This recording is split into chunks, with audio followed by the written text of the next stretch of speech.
Hello, everybody. Welcome back to Full Grill Life Podcast, Season 2, Episode 1. In this episode, we speak with Rob Delacruz. We kind of talk a little bit about everything. We get into fitness, we get into business, we get into training, we get into his new endeavor, which is a supplement company by the name of Serious Performance. So Rob is no stranger to the podcast. He has been with us before. He's still the owner with him and his wife, Wendy, are still owners of Vero Strength, which is located in Vero Beach, Florida. But now they do own the Serious Performance supplement company. And we talked a few months ago actually, but we felt it was good to release it now, especially after the new year, right now that folks are trying to do weight loss, because in year's resolutions, maybe do a dry January or things of that nature, or think about Ozempic, right? So we get into all kinds of things in this podcast. We do talk about Ozempic. We talk about starting the supplement company. We talk about training. We talk about good habits versus bad habits. And yeah, hopefully you enjoy. Thank you. You hit the red button this time? Yeah. Did we ever talk about the time when we recorded? We did a whole podcast Didn't hit record. episode and didn't hit record. Man, nobody looked over at it? No. I mean, We did. maybe it was my job, but Perhaps. Hey, perhaps. Was it a good one? And what about with the guest? Or were Yeah. you guys on your own? No, it was with a guest. Yeah. Yeah, it was great. Did you have to do it again right there on the Yes. spot? Yeah. And Ooh. she obliged, and, Was it the same the second time around or not as good? I would say it was different, Okay. But maybe it's one of those whole good news, bad news, who's to Yeah. say, Yeah. maybe I said something in the first round that I shouldn't have said. I don't know. Maybe. Maybe. Maybe. Yeah. All right. Well, We're Rob, back with yeah. Rob. Rob, I really happy to have you back. I got to be honest. I've been waiting to tell you this till we were recording, but like something you said to us the last time, I think we maybe even named the episode that was everybody needs a coach. Like, Oh, yeah. and it's resonated so much with me it's been 2 years probably since you were on. Yep.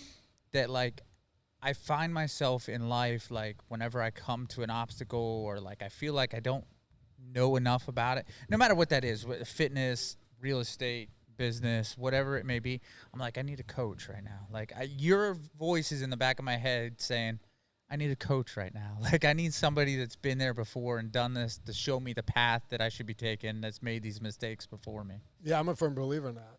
Even Yeah. in business and then in the fitness journey, definitely. Yeah. People could guide you, and then the mistakes that they made, you can learn from them and not make them yourself. Yeah. And it seems like simple, like a simple piece of advice. But like I said, like once you said it to me, like it just has resonated so much that it's been in the back of my head since you said it. Like I'm like, I need a coach. I need a coach. Yeah. And I'm constantly telling people, everybody needs a coach. Yeah. Like everybody needs a coach. Yeah, for sure. Because like a lot of times you think you know what you're doing, but you know, kind of like in fitness specifically, a lot of times I'll be like, oh, I know how to do a deadlift, but am I doing it right? Right. And so like you get tired, your form gets like shit.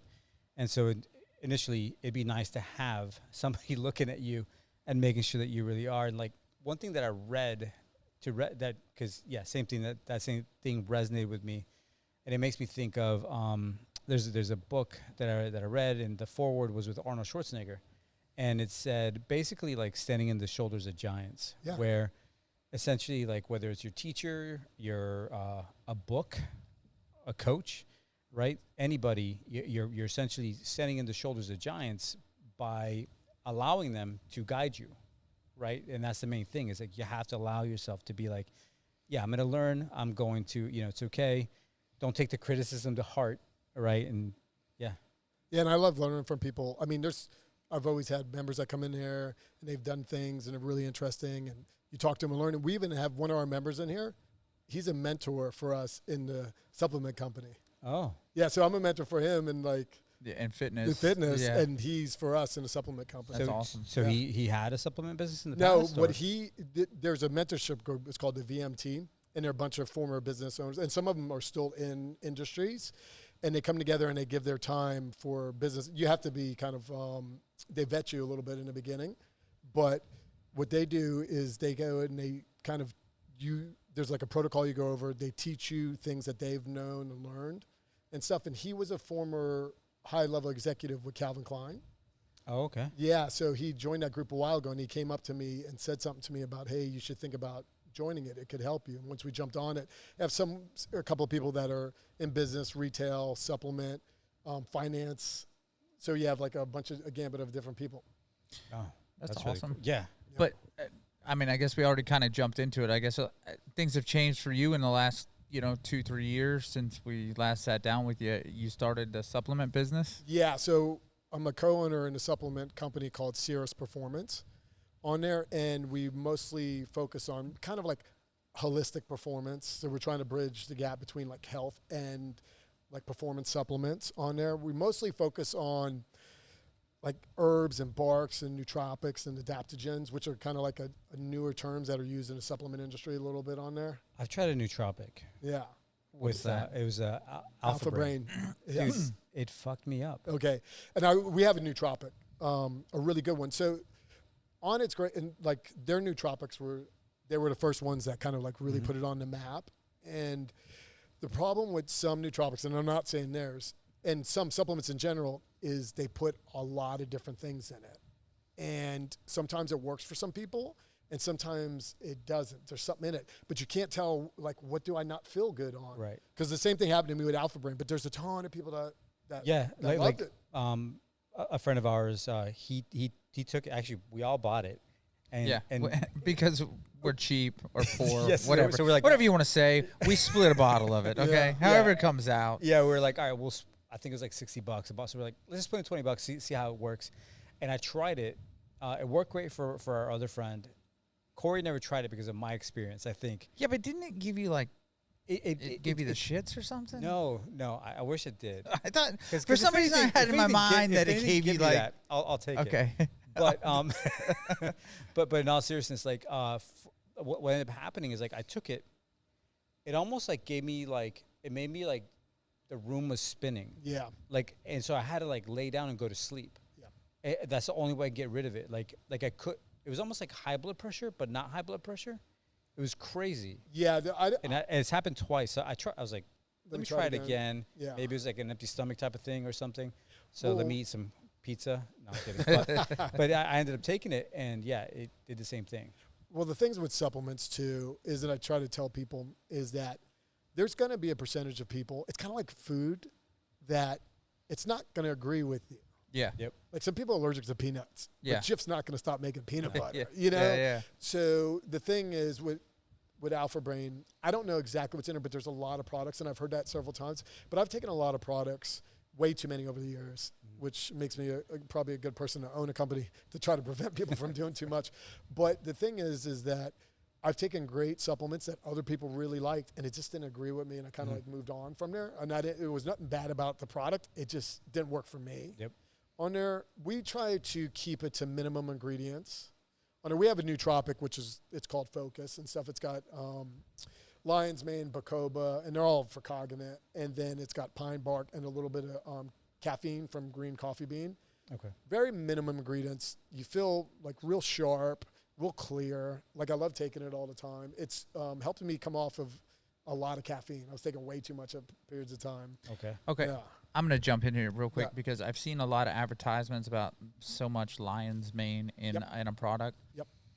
I'll be honest. I think is it a mushroom? Yep. It's not a lion's mane. No, it looks like Okay. it looks like fur. That's 100% honesty with you. I was No, the first time I heard it, I was like, Damn. that's not a lion's mane. That's not. It can't be. They're But I'm cutting not off line. 100% sure it's not. Okay, like Yeah. because especially like the commercial it was on, it was like you were gonna be like, this alpha male if you took this and you were gonna have lion's mane. I was like, is this like a warrior blood thing or Yeah, I know. You're not.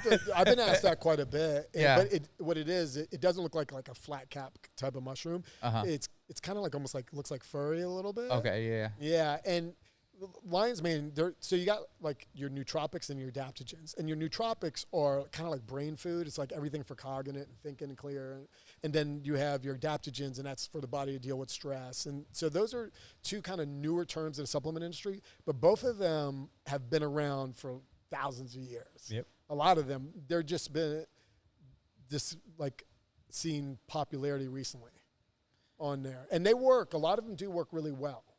Yeah. I'm always into like the cognitive piece because like, you know, for me, like I always have a hard time focusing, et cetera. So that's why I was like, oh, let me try Alpha Brain to see because, you know, I can't just go And get Adderall. I honestly, I did try Alpha Brain probably 6 months ago. And for me, it was one of those things that I tried. It didn't make me, I didn't feel any certain way on it, but I couldn't say whether it like made me more focused or did anything for me. It was one of those like, I took it before work one day and it didn't make me sick or feel weird or anything, but then again, it could have been the day too. Yeah, I'd love to get you guys some focus, but we're sold out right now. Okay.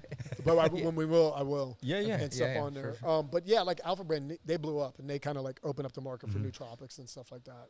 Yeah. Have you found that it's been beneficial though to keep that minimum ingredient list? I do. I definitely do because one of the things is that if there's something on it, someone doesn't agree with them, then it can kind of like break it up and then try stuff on their own. But if it's got like a laundry list of stuff, a lot of times too, there's not that much of anything in it. Yeah, it's very small, there's so many trace different amounts things. of yeah. Well, it sounds appealing to me because I'm like, well, if I want something else, I could always add to it. Correct. But I can't take away from whatever's in the supplement or whatever I'm taking. And companies tend to sprinkle, especially the pre-workout market. I love it. I've had some crazy stuff. I swear that had to be illegal before, and then you don't see it on the shelf, and you're like, "There's no way that was legal." Like I felt like my heart was going to jump out of my chest. Yeah, I think I took androstenedione one time. But that was legal at the time. Yeah. I mean, there's legal. Yeah, well, it was. Is it again? I don't know because it's I think it's a steroid now. That's what McGuire was on. Yeah, they're God, I forget what they're called. Dude, my bench was crazy. It was like it didn't take long. 145. Yeah, 145 for 10. Okay. Yeah, there's stuff called like equisterones that are like they're almost like hormones that are made from bugs. Like that are kind of getting out there a little bit. We're not really sure how well they work. You know, like when we go, I tell people first thing is supplements. They're supplements. Yeah. And like I tell my clients and stuff that you don't need them. Yeah. You don't need them. I mean, unless you're doing like the big things like sleeping, trying to eat well, and doing proper exercise, then look into that. But before that, they're not going to overcome sleeping more and eating well. Eating crappy, yeah. Then you add those on. And then there's kind of like some basics. A good basic like protein. If you like whey, you can handle whey. We have the vegan proteins that people tend to like a lot. And then like creatine monohydrate. And then maybe you can play with some like hydration if you need it, and then a few other things. Now creatine I feel like is something that's like over time it's been proven to where like it's the supplement, you know? Yes, right? Irrefutable. Yes. More so than protein shakes, correct, in my opinion, right? And by the way, my opinion is not very... it's not very knowledgeable. Yeah, I mean, if you... but in all seriousness, like, for me, like, I feel like creatine is the one that, like, it's indisputable. Yeah, so like with creatine, it's been researched. It's the most researched. And so there's so many things that you see that are coming out with it. In the beginning, it was like kind of like the bodybuilders, and they didn't really understand it all the way. They knew it was good for them, but then they started seeing it worked really well for endurance, and then they started understanding more that what it helps do is it's kind of like a little more of an energy, helps the energy source come in, and like more cellular fluid. That's what it does for you. Like people were worried about some things, and a lot of it was the stuff they were taking creatine with, because creatine works really well to absorb and go in the system with carbohydrates, and they were putting it like with sugars and carbohydrates. Also sodium, it works really well too, and that's what we did. We put it with sodium, but a lot of the sugars and carbohydrates were making people like kind of bloat a little bit, because what creatine does, it's an intracellular fluid. So you know when you do your arms or you work out and you get like kind of like a pump, that's like intracellular fluid coming in. It's more to the mechanism, but that's essentially it's fostering a good environment for that to happen, and then to be able to have like muscle growth and then endurance. And then recently we started seeing a bunch of good information about brain protective cognitive function. So it's becoming all in one. There's a couple of predictions I got one of them is with creatine is that it's going to be in the next 2 years, it's going to be much more mainstream. You're going to see it in like health drinks at Ensure, and because there's just way too much information coming out on the research, how good it is and how tolerated it is with people. You almost can't ignore it. And then the other one, my other like one is resistance training, like strength training. Mm-hmm. That's going to be mostly doctor recommended. Okay. Really? Yeah, because the research we're seeing about strength training, which I've been seeing it come out a while, nothing comes close to it as far as longevity, health, fat loss. Because resistance training and like strength training, most of it was done. Oh, so you're saying like doctor recommended in a good way? Yes. Like, okay, I thought you were like the doctor's going to have to tell you to do this. Oh, well, I mean, they're going to be. They're just going to be saying everybody should be strength training. Yes. Okay. Yeah, that makes a lot more sense to me. Yeah, Yes. we're seeing a lot now on there. And the research that came out with it came out such a long time ago, but now it's really coming back up, is when obviously you have the strength part with it, but also there's the longevity. And then it could be done with any person at any skill level. The other thing is, like, they used to recommend a lot of for weight loss had to do with cardiovascular training. And cardio should still be great for the heart, lung function, and it should be a part of your training. But the problem with cardio, what a lot of people do, when that's all you do and you don't focus on resistance training with it, you end up losing weight.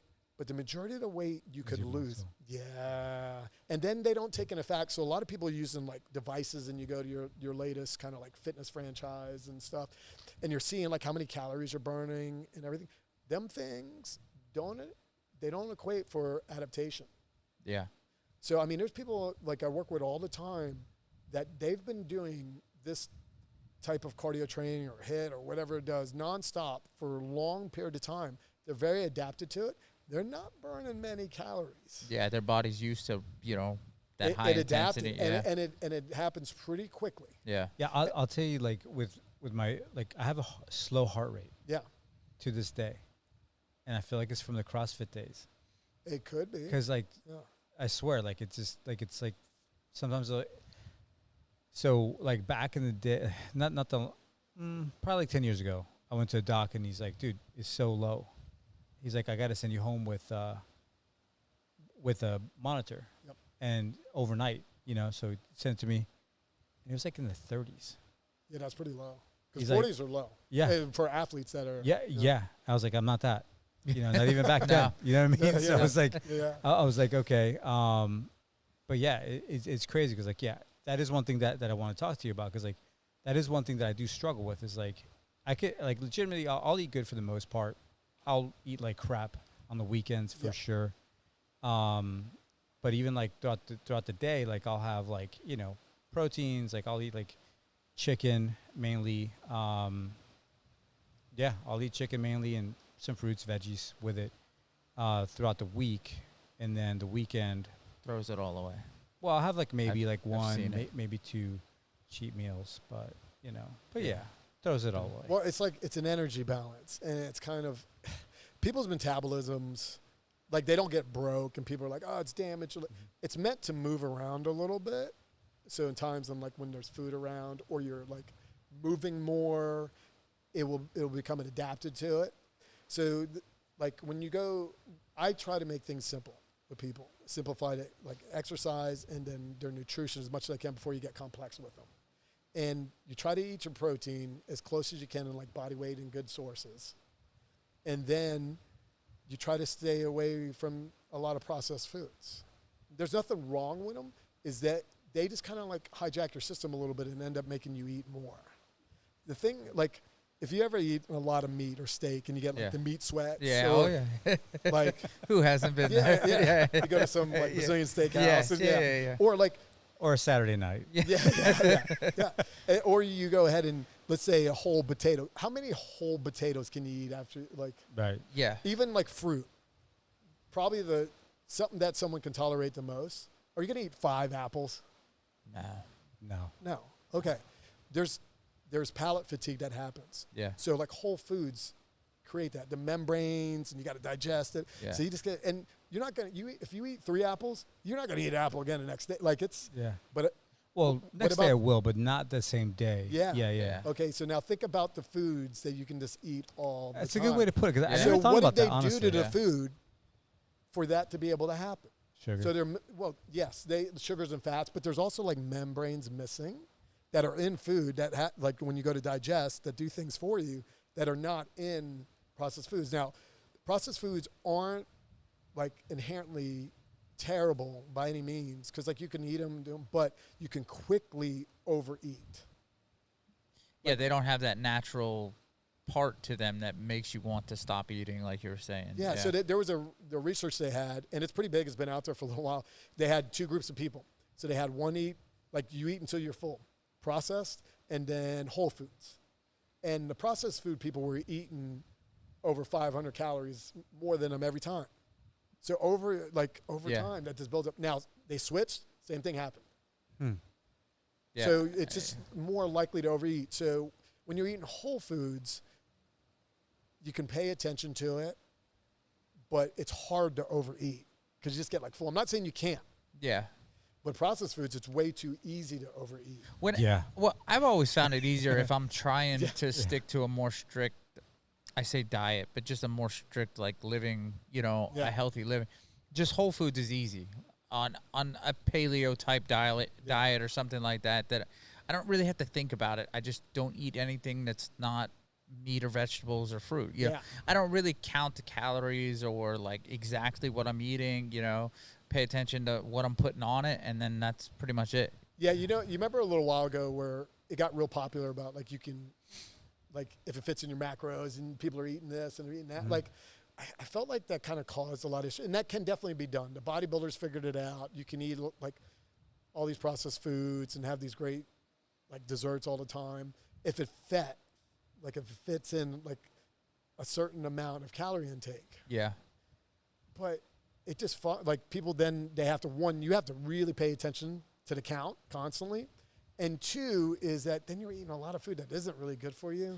And a lot of people did take that overboard. Yeah. And what happens over time is that just you become accustomed to that.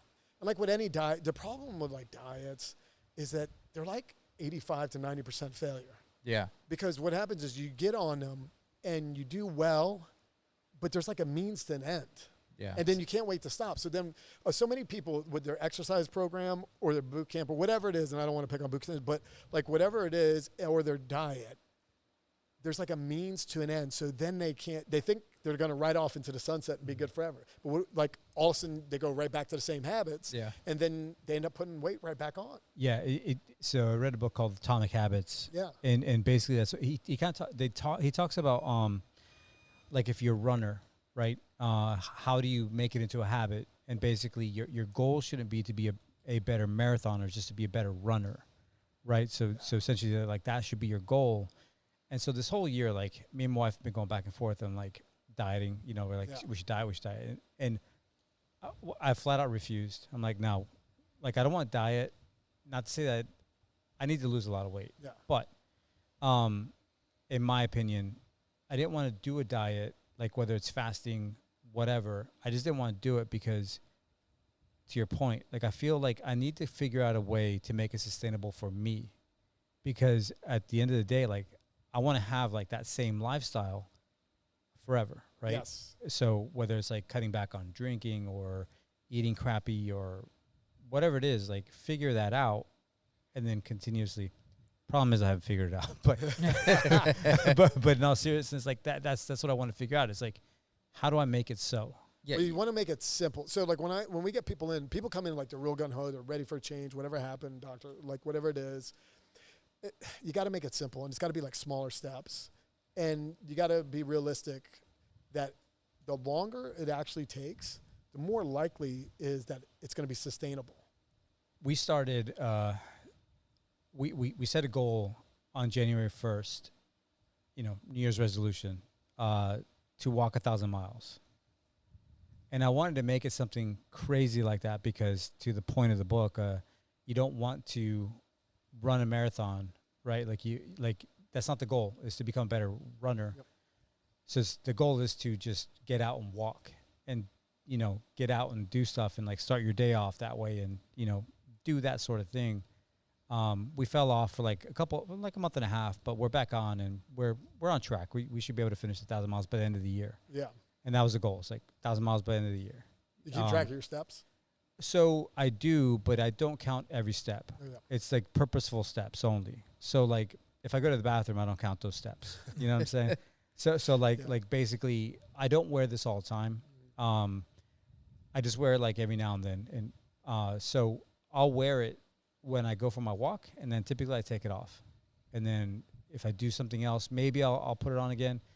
A lot of times I don't, but mainly it's just to count to see how far I'm walking, because we take a trail, and I want to make sure I hit the 3 miles or the 4 miles that I'm trying for that day and make it back. What's the time on it? It's like 45 minutes. Yeah, like a lot of time, it's kind of hard in Florida right now, but when it gets colder, like I would suggest to people just to do like a 10-minute walk a couple of times. Mm-hmm. And that's a lot than taking an hour or 45-minute walk, because that's like, oh man, I don't have that time. Or it just fits in our schedule. Yeah, and if that does, then that's great on there. But like, for instance, if me and you talked and you came in, the first thing I would do is like just kind of like tell you to get close to body weight and protein, and then to strength train a couple of days a week. And what do you mean body weight and protein? Like grams? Yeah, in grams, body weight and grams and protein and stuff. It's technically less, but if I tell you to get close to your body weight, you'll probably not meet it. Okay, yeah. But at least it's still over there. Yeah. Just start with that. I wouldn't even like worry about anything else. And let's see how that looks for a couple of weeks. The strength training, and see if that can pick up your metabolism a little bit, plus like a little bit of walking. And then after a couple of weeks and looking good and you starting to feel good, then I would start getting into like protein sources. And then let's start looking at the other stuff, like a little more vegetables, a little more whole foods, like slowly. Mm-hmm.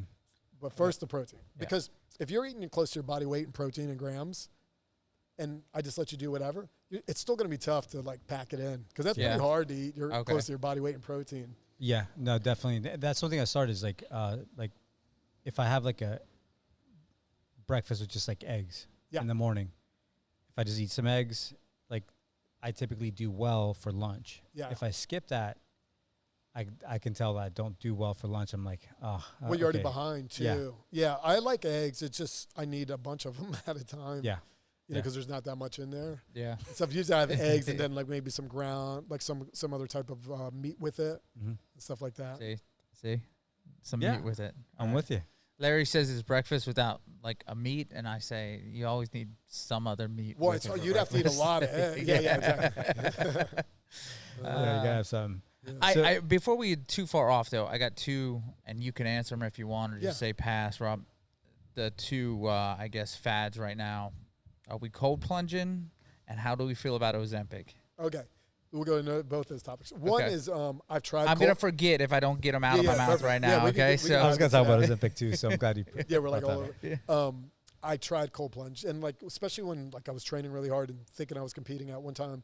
And I just could not stand it. And all my friends, like I go to their place. There's a point in time I was like, well, if I buy this $5,000 or whatever, I'm going to use it. Yeah. I'm not going to. There's other things. I would get a sauna personally before. Now I got a ton of friends and acquaintances that use it and they love it. Yeah. And there's so many beneficial things to it. I just don't like the cold on my skin. I don't mind the cold weather. I like the cold weather. I just don't want it on my skin. Yeah. All right. So it's not that you don't think that there's not benefits to it. It's more just not for you. Not for me. There's tons of benefits in it. Yeah. I wish I could like it more. Yeah. Okay. Yeah. Okay. Now Ozempic. Okay. That's the big one. Yeah. It's all over. It's all over right now. My A1C. Yeah. So when it first came out, like we were kind of like pushing back against it, and I kind of told everybody, that was working with us, and me and Wendy, we just who's my wife.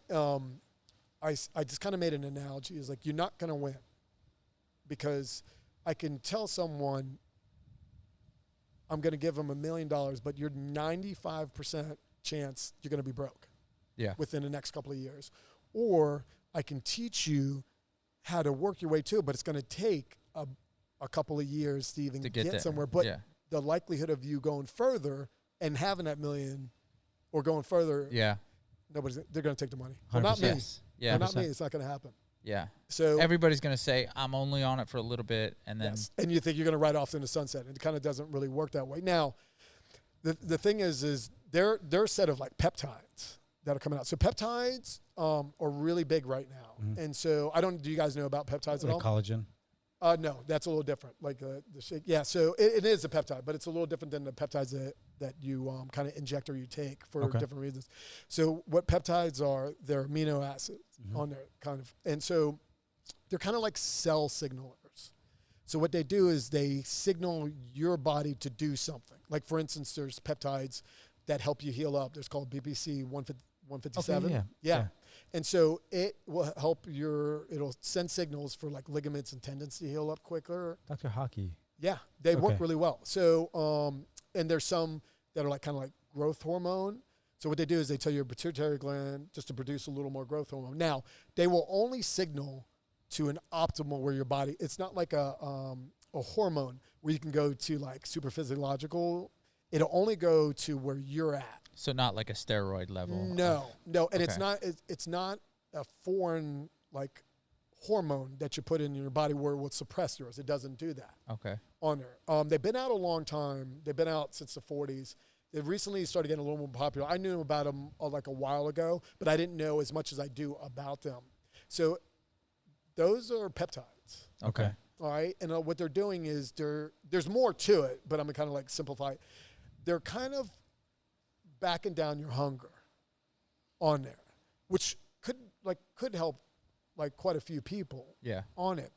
The problem is kind of like what we see with the diets is if it's not paired right and you're not eating enough protein and doing resistance training and strength training, you could lose a lot of muscle.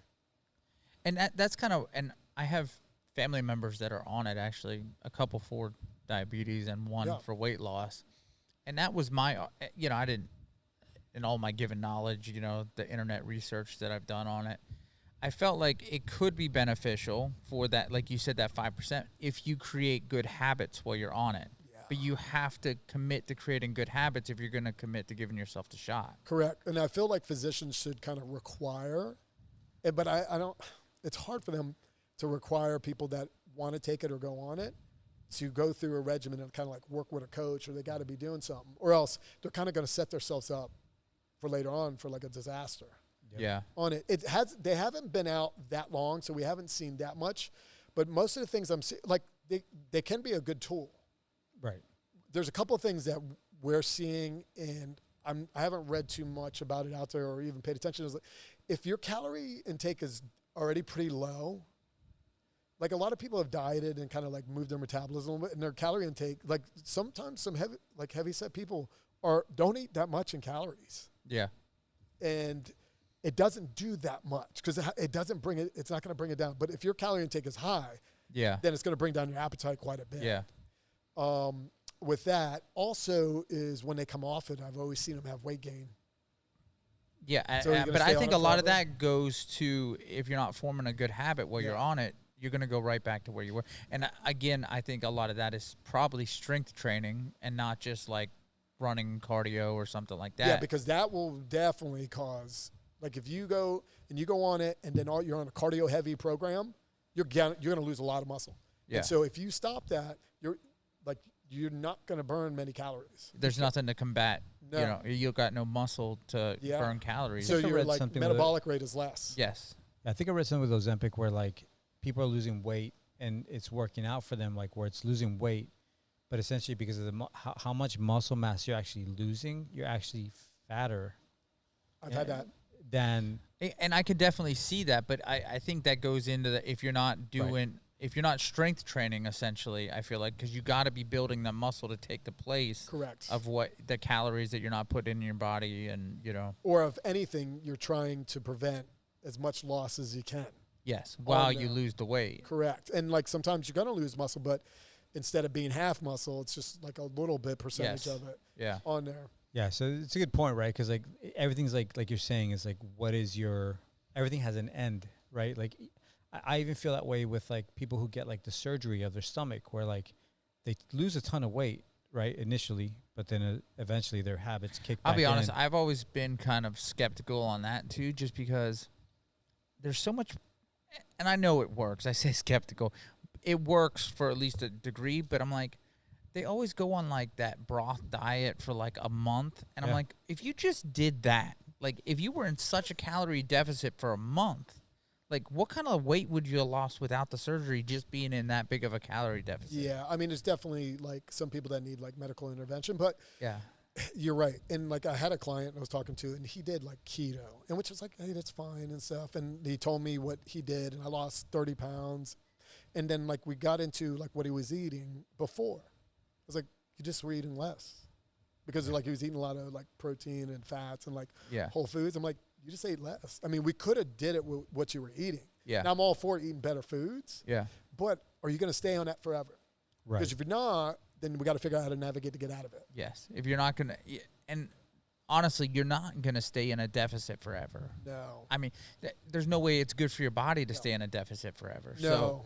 And I mean, I'm so surprised with people like where their calories are actually at. Like when I was a younger coach, I would think all the time, like, no, they got to be bullshitting me. There's no way they're only eating this much. Right. But they're still putting on weight or they're heavy. And then you get really deep into it with them. And you're like, oh man, they've just kind of over time, they've brought their metabolism down that much that their body's gotten really good at running off of not much food. Is that from yo-yoing? Yeah. And I mean, there's some people I think are a little more set up genetically too, but yes. There's just some people that this over time, their appetite has gone down and their body's gotten really good. Then I see the real bad one where a lot of cardio and they don't eat that much. And then that's like really bad. How do you even fix that? You're going to put on weight. You're going to go ahead and start having them eat their protein, start strength training to try to speed up the metabolism, because when you send in a signal to the body to try to either build muscle or build strength, that's going to use up a lot of calories. Yeah. Those are big signals. And so that's how you're going to increase your metabolism, by doing that. And then you will add in a little bit of cardio just for like health, but you're not going to use that as the main, because they're like two opposite ends in a spectrum sometimes. You can pair them and you can pair them properly, but a lot of times people focus on the cardio aspect and they're doing a little bit of strength training and it's just too big of a signal. Well, I think you see that just too when you see people that work out that strength train as opposed to people that are, strictly cardio and stuff. And sometimes you see the guys in the gym and you're like, oh, they go hit it for 30 minutes of hard strength training.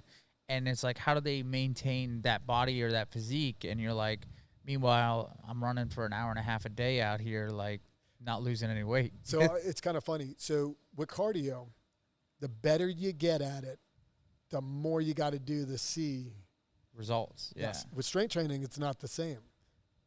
Once you, like, the better you get at it and you put on the muscle, the less you have to do to maintain. Yeah.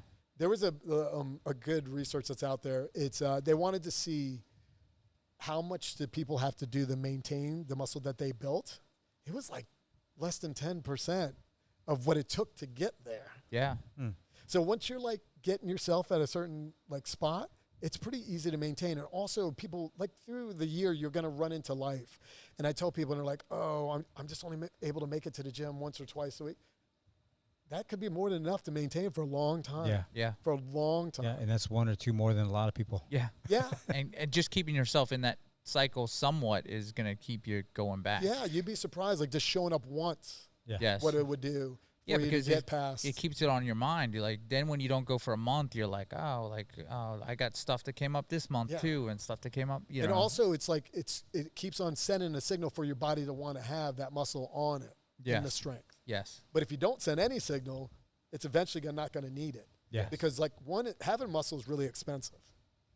So if you're not sending a signal, the body's not going to want to have it on there. And then strength too. It's all neurological, so it's really expensive. The brain uses a lot of calories. Yeah. Yeah. You're burning calories to have the muscle, and then absolutely. Yeah. So and as you get older, I feel like strength training is the most important thing, because as I get older, I'm thinking like I gotta get off the toilet. Yeah. Like that's a very true aspect of like I've seen older people where like they're just stuck. Yeah. I've seen people where like they couldn't even scoot over the bed, like their legs just kind of slip, like firsthand, and like seeing that, like it just opens your eyes, like, okay, like how do I not let that happen? It's easily by doing some kind of body movement of strength training. It's huge with the elderly population. It's so important for them, and just like very simple things. Can they sit down, stand up? Can you kind of reach over? Can you pull? Can you push? Just a little bit goes a really long ways for them. I saw a study, which I'm like, I don't know if I can do that. But so I saw a study that said they can determine how healthy you are based upon how you can get up from the floor without using your hands within 30 seconds. Really? And I'm like, okay. Well, I'm sure that's going to show like flexibility and then like coordination and there are a couple of things. There's a lot of like different studies. There's like how can you do whatever push-ups, and then grip strength has a lot to do with like showing what's going to happen to someone later. But a lot of those are correlated because anybody that has really good grip strength or can do 50 push-ups or whatever pull-ups has done strength training most of so most of the time they go hand it doesn't in mean hand. that you just have some crazy strong grip you're going to live forever. It's like no, you're actually doing things to have that grip. No, that makes sense. Yeah. So before we get too far into this, right, I know we want to talk about the supplement company. Yeah. Right. So did we talk about how you got started? Just earlier before. Yes. So, yeah. So, a couple just for the audience, right? Like how does one get into the business of supplement? So a couple of years ago, so our supplement company is called Sirius Performance, and it was basically an athlete that I was training. His name was Jeff Evans, and he was a D1 football player and then a CrossFit Games athlete, high-level athlete. And I was training him towards the end of him competing, and he was like one of the last people I kind of was really into because I kind of moved away from that. He stepped away from competing a little bit, but he came up to us and contacted us. We stayed close friends with him. He was talking about he wanted to come up with a supplement that was a pre-workout that didn't have any stimulant, and it was only all natural, but it could really help people with performance, more of like aerobic performance and even strength training too. So he started talking to me, and I know quite a bit about supplements because I've had to navigate it, and I've taken way too many myself and fallen prey to every last little, every last little thing on there. But he came up with some products, and we were talking beetroot's great, and there were some other things. We put in ashwagandha was really good, and then put cayenne pepper. It's like a little bit for like a fat metabolizer plus circulation. And then there was a product in it that he did a lot of research himself, and it was called Arjuna. It's a bark. And so it's heavily studied in Ayurvedic medicine, and they call it the heart bark. And it strengthens tissues of the heart. Yeah, and so they would give it to people with heart damage, but it also has been in research, and it's been paired with some of the products that we put in there, and it was shown to increase VO2 and endurance. Is that like from a certain region in the world? Or? Yeah, from India. Okay. It's real big in India. So it's really big in Ayurvedic. Okay. So it's been around a long, long time, and they've always used it to give to people, and they've seen a lot of good results with it. But the U.S. really didn't. We haven't seen it that much around here. I was so surprised when he did the research on it and kind of brought it to us. So he formulated it, and then went ahead and we brought it out to the gym, because like having this gym was like having a kind of like a big research center for ourselves. Like, hey, how does it taste? How does it affect people? And a lot of people that we were giving it, all of them really liked it and said, it's amazing. And we were taking it ourselves, and I can feel the difference. I'm pretty in tune on when I take stuff. And it just made me feel like I can breathe better and I can move through things without as much fatigue. Then the big thing was we took it for a while, and then we got off of it. Then we really noticed, like, ooh, I feel like I'm running out of breath quicker. Yeah, so it gets a little bit like, you're like, oh, wait a second. So now, what do you think didn't mean to cut you off there, but what do you think the benefit to not having stimulus in the pre-workout is? So we took a whole different direction on it. And I like caffeine, but there's like way too much sometimes. And a lot of times, a lot of those pre-workouts are like kind of sprinkled with stuff for you to feel, but actually aren't going to help you that much. Caffeine can definitely help you, but we knew there was so much saturation. Yeah, and people are kind of already going to take something probably before. So we created something that you could take with it that's not going to affect it at all. Well, even like my wife won't take anything with it. And she drinks coffee regularly, but she doesn't want to. Yeah. She doesn't want a pre-workout because of that reason. Like she doesn't want like something that's going to make that or give her that stimulus. Because I would run out of breath faster with the pre-workout. 100%. Like I would feel like I was just sucking wind like halfway through. I'd be like, oh. Yeah, some of those are like, well, a lot of those are made. They're not like, they're not made for performance. They're more made for like going into the gym and you're lifting some weights. So if your heart rate's already up, that's probably going to help do a max or heavy, heavy loads or get a pump.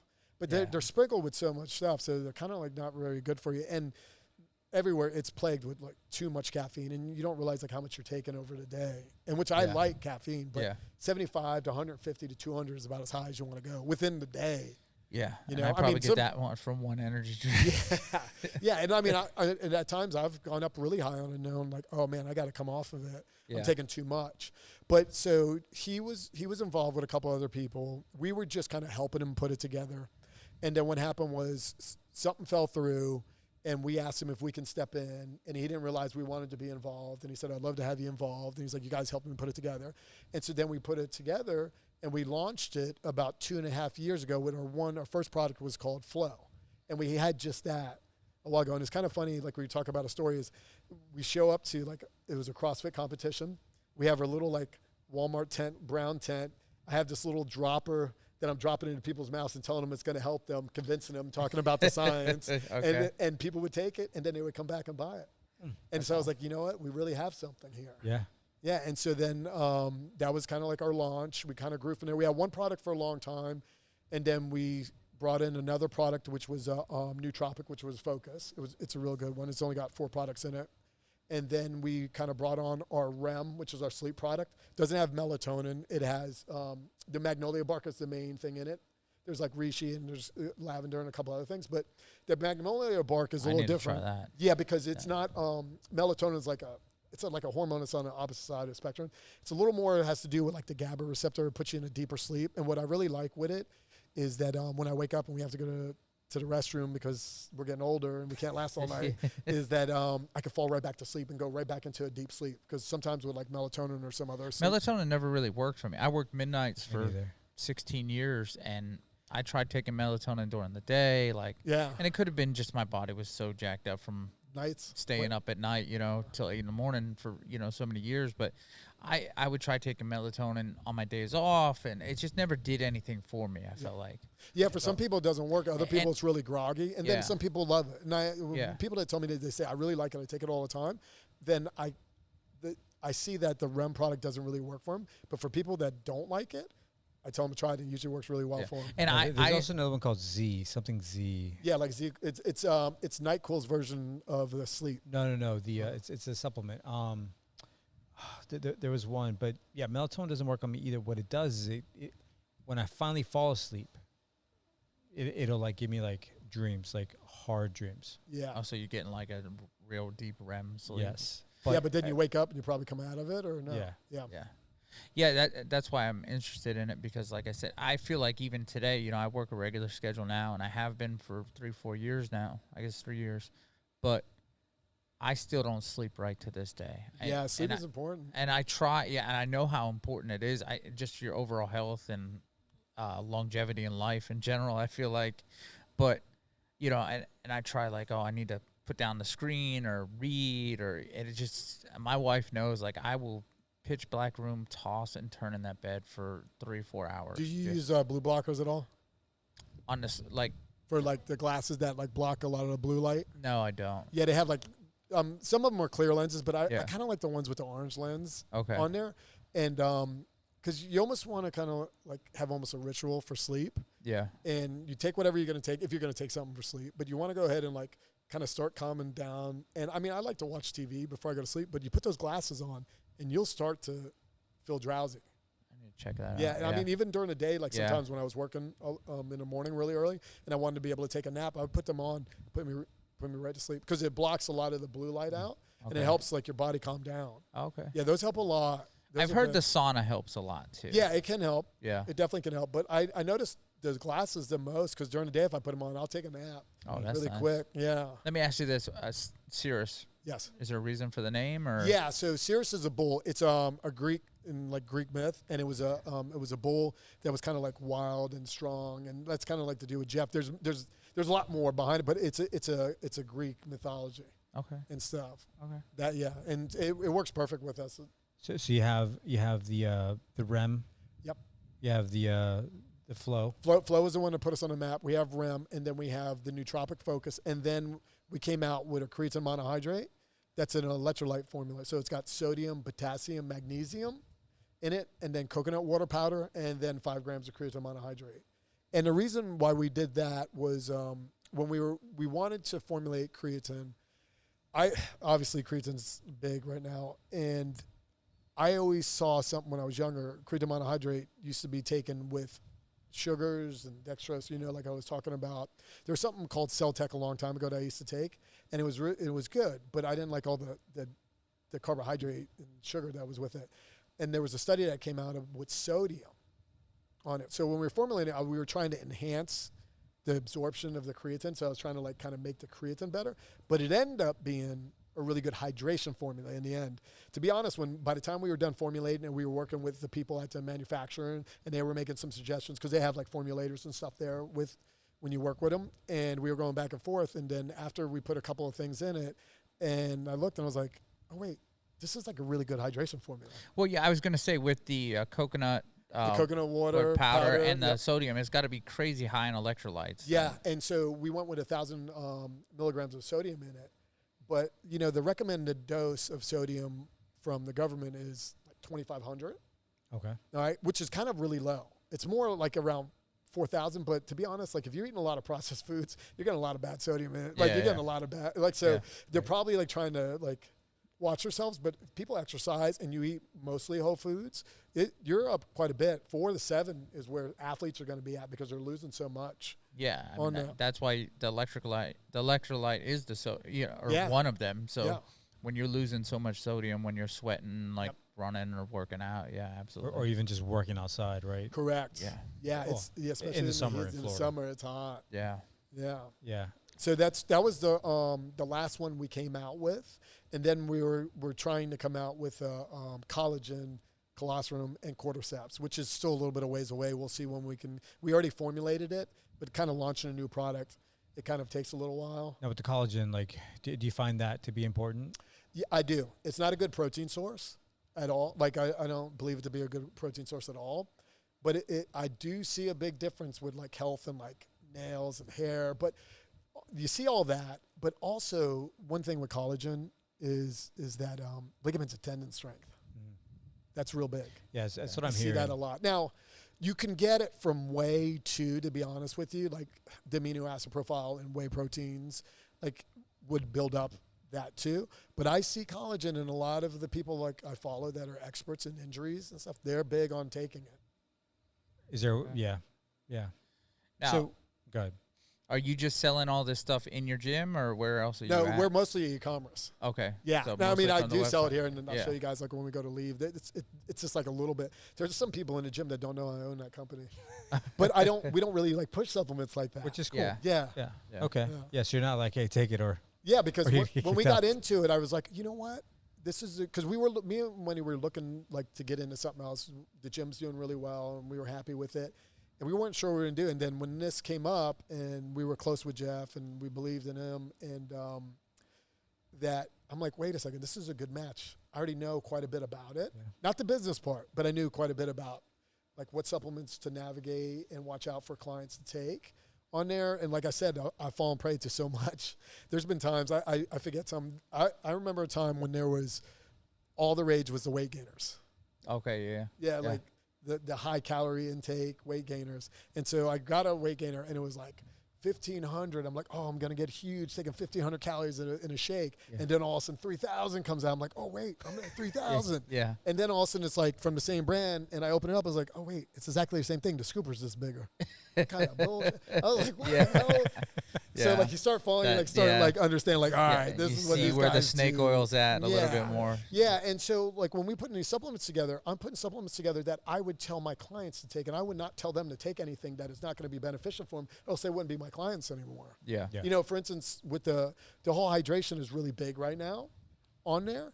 And a lot of people don't realize a lot of the hydrations that they're buying out there and all these new stuff that are out, and I don't want to pick on every single one of them, but if your profile of sodium is not high enough compared to your potassium, yes, it'll be more of a dehydration. Yeah. And then also what you see is like if there's any kind of like sugars in it, you got to be careful about. Like a little bit's not a big deal, but too much could have the kidneys force you to urinate more. So then you end up getting dehydrated anyway. Yeah, I've seen some studies on that too, these hydration drinks or whatever or mixes claim this much electrolytes, for your body, but if you actually, see how your body uses the electrolytes, whether it's potassium or sodium or whatever,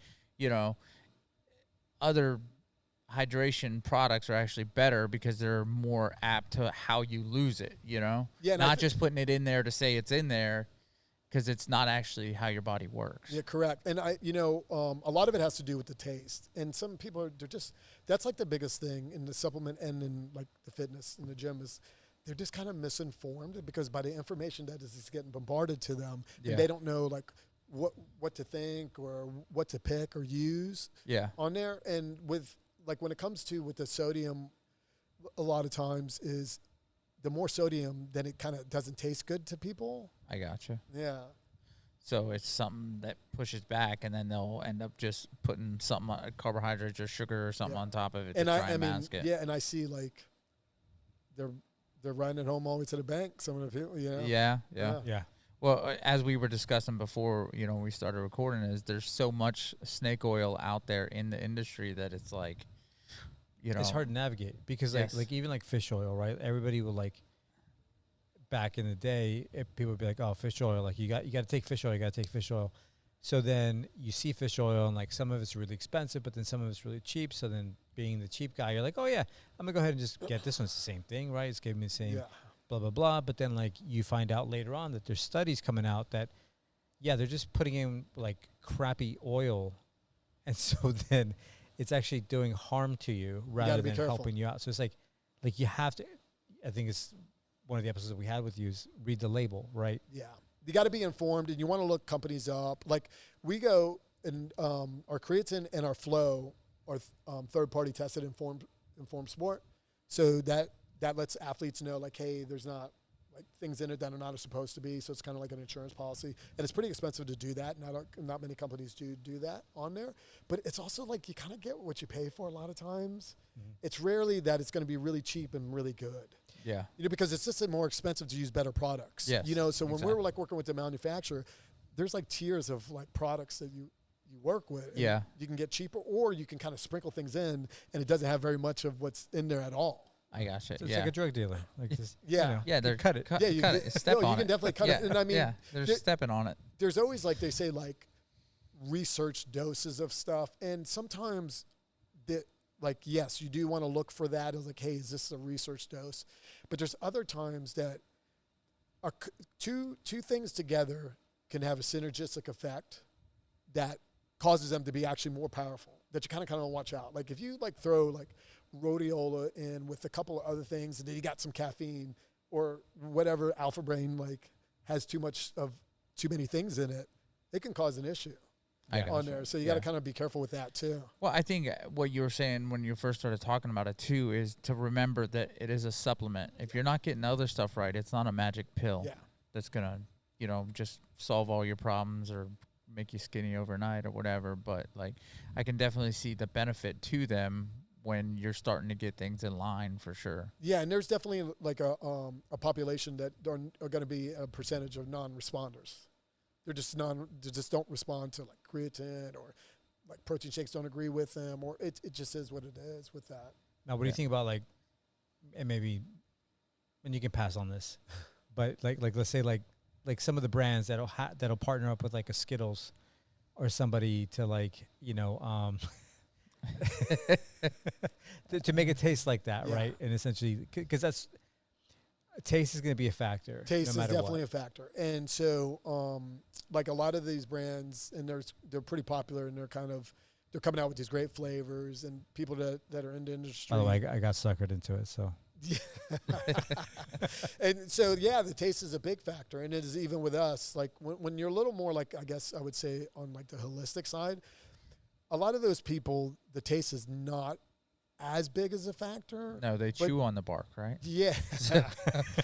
Like, I mean. So they're like, oh, ground up, this is actually pretty good. Because, I mean, I've taken some bad stuff in my life. I mean, I think I've taken the first pre-workout that was ever made. It was called Ultimate Orange. And some of the stuff I've taken has like been terrible. But hey, if I go faster and I'm going to be stronger. Yeah. Like, back in the day, I used to take the creatine, just put it in my mouth and just drink it. Yeah, I was never that hardcore, but yeah. Just because I was like, this is get it over with, and boom, go. Yeah. And It was disgusting. Yeah, and it's like the cinnamon challenge. Yeah, because the creatine's it's like a salt, like kind of sand form. Yes. Yeah. And they have micronized, which is more powder. But creatine monohydrate is the best one. Now, there's other like kind of different types of creatine that are coming out. There's not enough research on them to say if they're better or not. And not all, but most of the researchers are creatine monohydrate, and it works really well. So that's kind of like where I tell people they should just stick with it on that. Anything on the labels that you feel people should stay away from? Yeah, if it's a real big label, I'd be careful. But, there's stuff in it that I'm trying to think, like what I would say completely stay away from. But when you're on there and you look, you just got to be careful because that label, like the same thing with food, if it starts becoming paragraphs, there's a lot of stuff in it. There's a lot of stuff, so you don't know what you're getting. Yeah. If you can't read it or you don't have the time to read it, you probably shouldn't be putting it in your and body. especially if they say... What is that? Especially if they say on the labels like a few things, and then you look at the back, it's like, whoa, like there's a few things on top of a few thousand things. Yeah. Like, okay. Yeah. No, it makes sense. Yeah. Well, so what's next, man? So, we're next. We're just going to try to keep on growing. The gym's a little different because it's more local business. And Cirrus, the supplement company, is more national. And when we do ship international, like here, and it depends. So, like, the growth of that is a little different and trying to concentrate and navigate that compared. So, they're two totally different type of businesses on the way you kind of like, you navigate them and nurse them to grow with that. The big thing is we're just going to make a push to keep on growing Cirrus and to keep the gym being healthy and growing little by little with that. Nice. And then bring out more products over time. Yeah. And then just help people like any energy drinks in the future? Well, to be honest, like our focus, asking for a friend. I'm an energy drink junkie, so like I know it's not that's great. such a big market right now. I know it's just. I see why, because it's like we used to, guys used to go after work and buy a $2 beer at the, happy hour. And now it's like, what is the market that everybody goes and buys a $3 Monster or $3, Red Bull in the morning at lunchtime, whatever, Yeah. And I've cut back a lot just because I can't imagine that much is good for me, but. It depends on what's in them, to be honest with you, too. Like, there's a big difference in, like, so you have like your synthetic caffeine, you got your like more natural caffeine is like tea based or coffee bean based or something like that. That has like a more natural membranes that are in it that are going to completely act different than. Okay, so almost like the Whole Foods thing. Yes. Now I'm not saying they're not, like some of those are not good. Yeah. But a lot of times, like there are people that get a lot of anxiety off of it. Yeah. Yeah. So you got to be careful. You start taking a couple of those in a day. Now I'm not saying they're terrible, but. I know people that do quite a bit, and they're definitely going to affect their health over time. Okay. So any green tea energy drink from Cirrus in the future? Maybe in the future. Okay. Like I said, the next thing we're looking in is the collagen, and then we would like to bring out a good whey protein base on there. And when we go to do things, I'm not trying to just bring out this something normal, something that's a little different, like maybe a little enhanced, or we're putting something together that's a good combination that we like to do. I have a question regarding whey.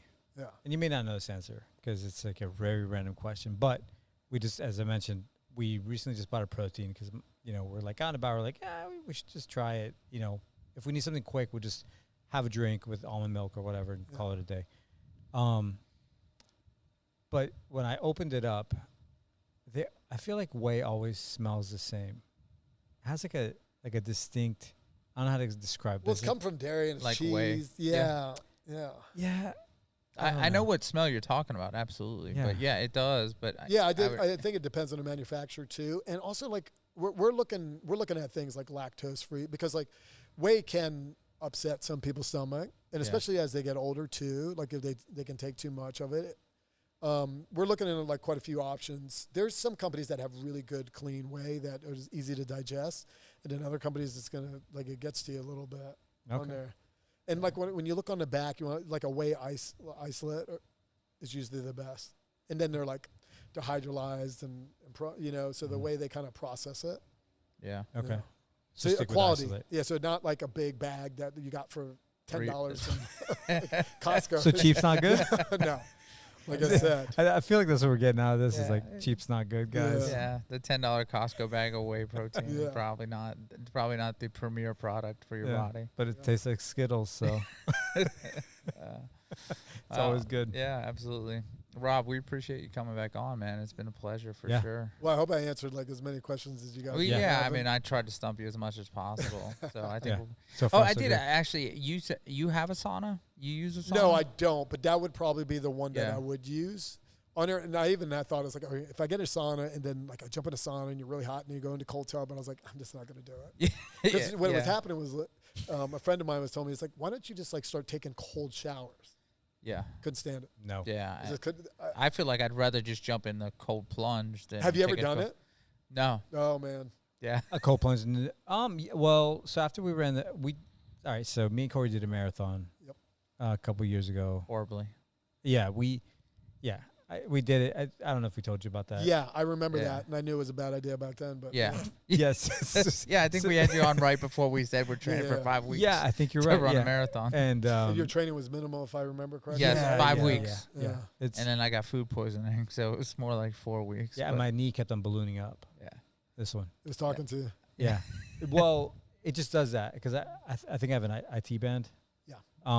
So it just balloons up randomly if I do like any kind of like that does like any kind of like power, like it just balloons up on me really quickly.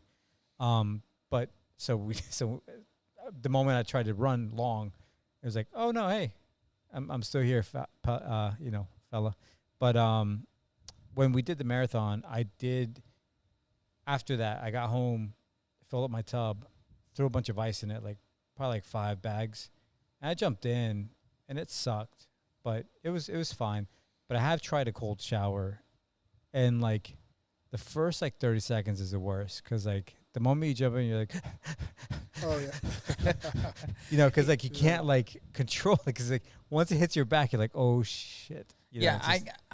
I think I'm about the same as you, Rob. I see all the benefits in it, for inflammation and all that, but like it doesn't appeal to me. Like I've been thrown in a pool that, in snowy weather that I'm sure was 40 degrees or something like that. So I'm sure but I remember actually when that happened, like the shock of my body and I couldn't like get out fast enough, But like I enjoy a sauna. So like I could sit in a sauna for, 30 minutes without blinking an eye. Yeah, and there's a lot of great benefits to that.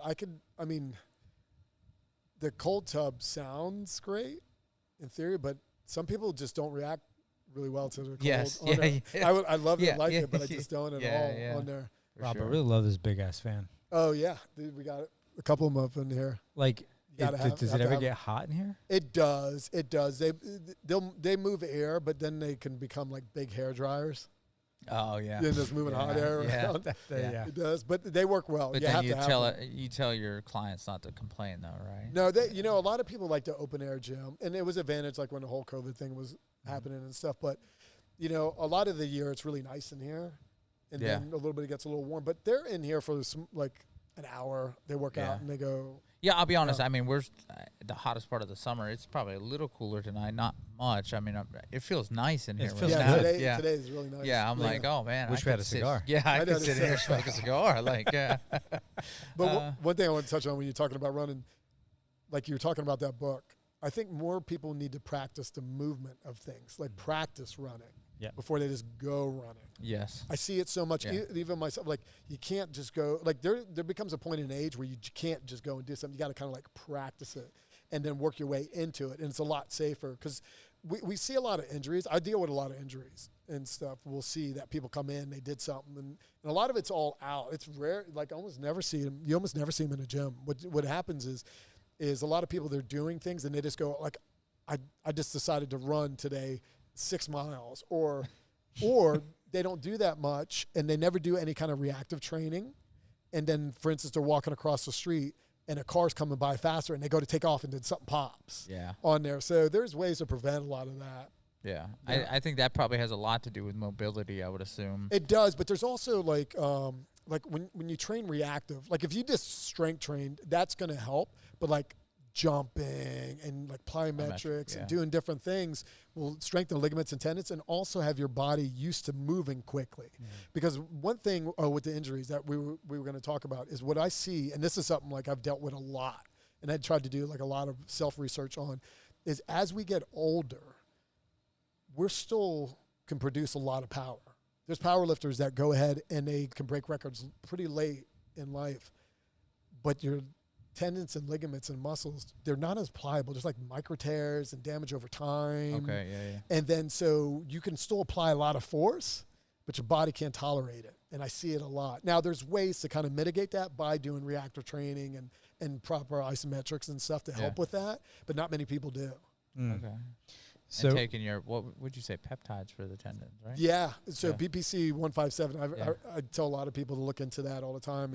And, do your own research. That definitely helps the healing process for ligament and tendon issues and some other things. Does it strengthen them if you're just taking it on a regular basis then? You know, I'm not sure I read that, but whenever you're exercising, it's good to take, like it's, some people, they'll take it like orally and it'll help the whole body. And it's a gastro peptide. Okay. So they originally kind of found it in the intestines. Okay. Yeah. So I would assume though, I mean, even just regular working out, if you're doing plyometrics and stuff, you're probably doing small, like you said, over the years, small tears, stuff like that.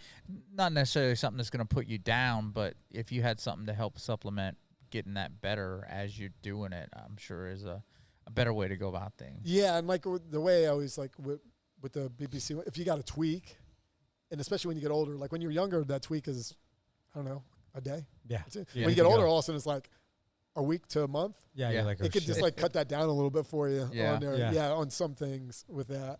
But you know, people always, they kind of, they ramp up just too fast with a lot of that can be prevented. Yeah. Like I mentioned earlier, right? Like I started lifting this week. I was like, we're going to see Rob, so I should try to do something. So started lifting this weekend. What I started doing is like, so with my bench and my shoulders and what the way I'm breaking it down is like starting off really light, right? So I'm starting off really light, and like let's just say 135 by 10 as a bench, right? 10 times for 4 sets, and for me that's light, right? Like it's fairly light. So when I do that, multiply that, I get a total number of like, here's how much I'm actually lifting, right, from a total weight wise. And then that way it gives me something to base what I'm trying to do. You're getting pretty deep into it. You're adding up all your volume and stuff. Yeah. So, like, I'm not married to any exercises, but I'm married to movement patterns. Okay. And so, like, when it comes to the movement patterns, we need to be able to, like, sit. So we need to squat. We need to be able to, like, lunge in both directions. We need to be able to hinge, which is like a deadlift pattern. Then we need to be able to press horizontal and vertically and pull horizontal and vertically. And those are like the main things that we need to do. And then I believe we need to be able to carry stuff, and you need to understand how to brace. And you do those, and you don't have to like squat or bench, but you do that push pattern on there. And there's a concept they call reverse out of pain. So what you do is you start with something that actually like causes some discomfort, and you do it such a light weight, and over time you build strength in it where it doesn't bother you, and then you just add and increase the weight. And you'd be really surprised where you can get with that. I do a lot of rehab with people with their knees, and you start out with like a step down off a stair, so minimum that they don't feel it, and then you just kind of increase that step until finally they can step down with no problem and have a ton of strength, and then you add weight to it with that. Yeah. So that's kind of like what we always tell, like I tell people, is like we need to go, if you can't do these things, then we shouldn't like move on. Yeah. We should get you to do these things. And then you have your jumping and your throwing and stuff that you can add in like with that. And that's all like kind of reactive stuff. But those are the things that I tell people to focus on. And like with you with the pressing, doesn't have to be the bench press, but some kind of pressing pattern that you'd want to work on. Push up or whatever doesn't bother your shoulders. Now, I like push-ups a lot.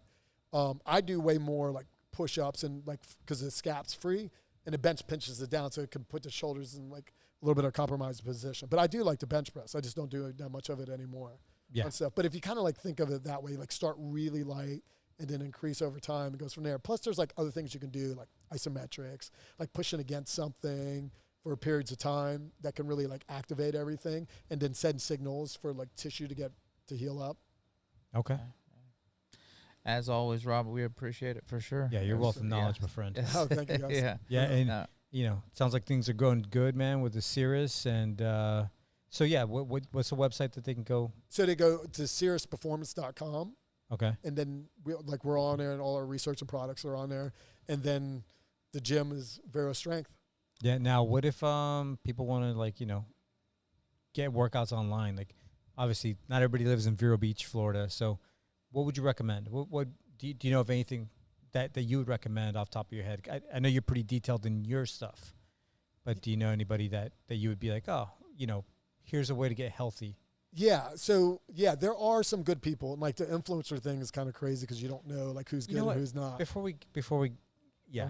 Go ahead, and then I'm gonna ask my question. Well, so the thing is like when I came up, you go ahead and you're like training people for free, and then you decide to like become a coach or a personal trainer, and then you kind of like learn from people, and you go from there. A lot of them just go directly out there. So you don't know like who is like, it takes a minimum of like 5 years. I know it took me at least 5 years to even know what I was doing. And I knew how to strength train people and stuff before, but I did not know how to deal with people on there. And a lot of those trainers just jump right online. And now they're all of a sudden they're training and telling people to do all these things that like, do you really know what's going to affect them? And not picking on younger trainers, because there are some, I have a great younger trainer in here named Zach Bragg. And, but you don't know what someone's going to feel like as they age unless you've been there and you've done that. Yeah. You're not going to know what you're going to feel like at 45, 50 years old. Yeah. You didn't know what 40 felt like till you got there. Correct. Yeah. And that's why like training. Everybody always tried to tell you what Yeah. it felt like, but you're like, nah, it's not that bad. You just like to complain. Yeah, and you'll see like trainers that have the knowledge base and have been there be like, I don't know if I would do that. Well, they're like telling you that, hey, this is going to catch up to you later on. Yeah. And I mean, I always tried to do things personally like smart, but if I knew the things I knew now, I'd be in a better place. Yeah. Yeah. Now on there. So you got to be careful with some of them online, because a lot of them is kind of what gets the views is kind of nonsense. Yeah. Because like training could be basic. You don't have to make it boring, but it can be like somewhat basic on there. You do the things over and over and you get good at them. Yes. Like, and that's what actually ends up helping you, right? Yeah. It's kind of like the, I always think of this, like the adult in the room is always like the person that like just kind of, you don't really hear about them. They're not flamboyant. They're not like outspoken, but they're successful as hell. Yeah. Right. And meanwhile, the person that's like loud and obnoxious, this, that, the other, a lot of times they're not like. Unfortunately, those are the ones that get a lot of the views, or a lot of people paying attention to them. And like, they're like the butt craze. And then you have people doing. Wait, what's the butt craze? It was like the girls with like, a lot of people want to develop their glutes, and that got real big, and all these like glute programs came out and stuff. And then you go and you look at it with the programs that they're doing. It's like, oh, that's not actually going to develop you at all. It's just a bunch of nonsense movement that are not very effective at all on there. They could be like accessory movements, but that can't be like the whole program on there. And I think people fall in that, and like the more flashy and the harder stuff looks, the more people want to try to do it, but they're not even close to being there. Well, like you said to begin with, just keep, get on the basic stuff first, get, you're eating your proteins and, just working out, but you're not going to be doing, complex, CrossFit movements on, your first week working out. Like, or ever. Or ever. Yes, What do you think about like the hardcore people, like let's say Goggins? I'm not really big on that. I mean, it has its place for people, but I mean, I would like to preserve my body, because I mean, he's going to need double knee replacement and hip replacement, and like I'd like not to have any replacement. Yeah.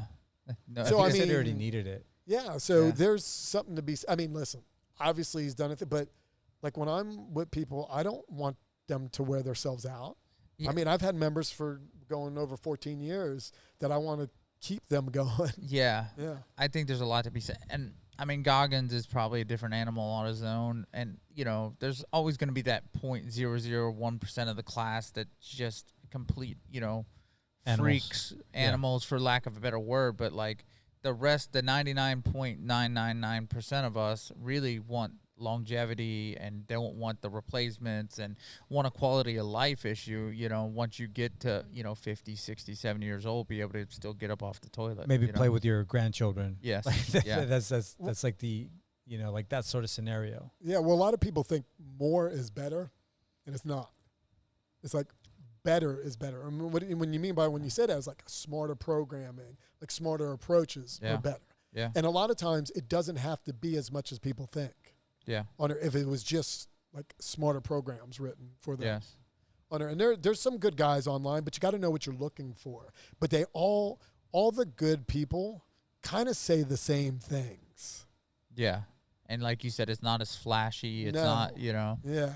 Yeah. I'd be skeptical of that flashy, like new craze of, you know, I feel that way pretty much just about anything in life. Yeah. You The know? fad. Like, Stay away from the fad. Yeah. Yeah. And, you know, a lot of people fall, and they fall for like programs that have a lot and do a lot. Because when people come in, they'll buy whole new outfits, new shoes, I'm like, you've been here like one day. Yeah, you got to look good though. Like, and then they want to come. Listen. Yeah, they haven't been coming in.